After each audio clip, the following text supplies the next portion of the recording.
The Return Home, the story of the prodigal son. There was once a young man who had everything: a loving father, a home, and prosperity.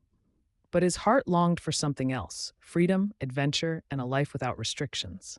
He didn't want to wait for his inheritance, so one day he went to his father and said, "Father, give me my share of the estate.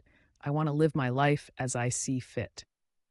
With a heavy heart, the father granted his request.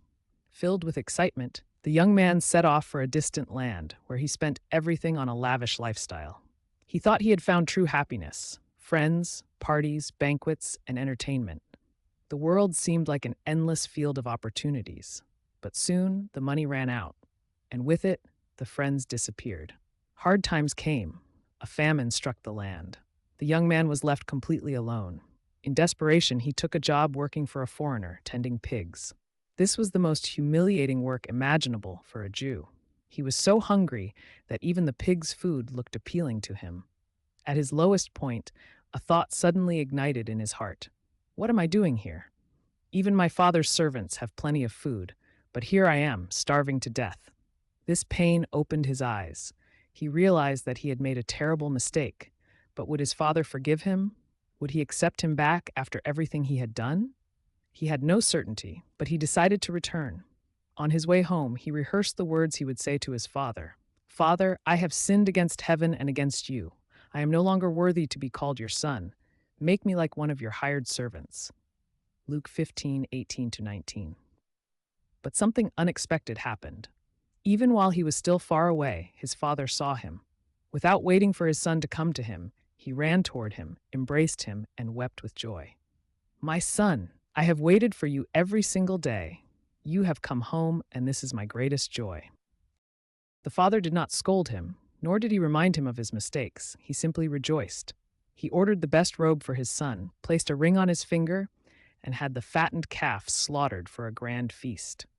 He told everyone, "For this son of mine was dead and is alive again. He was lost and is found." Luke 15:24. However, the young man's older brother, who had remained home, worked hard, and remained loyal to their father, was upset. "I have never disobeyed your orders, yet you never gave me even a young goat to celebrate with my friends.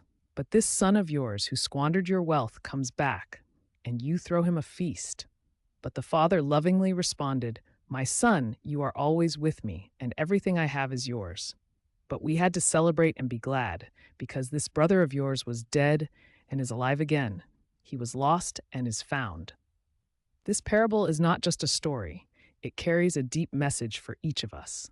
Sometimes, like the younger son, we think we know better than God and seek happiness far from him. But the world deceives. It promises freedom but delivers emptiness. At times we make mistakes so big that we feel there is no way back. But God doesn't just wait for us. He runs toward us the moment he sees our first step of repentance. Sometimes we act like the older brother, believing that justice is more important than mercy. But God looks at the heart, and his love surpasses human understanding. If you feel lost, know this: returning is always possible. God doesn't just open the door, he steps out to meet you. Your journey home begins today. Don't be afraid to take that first step.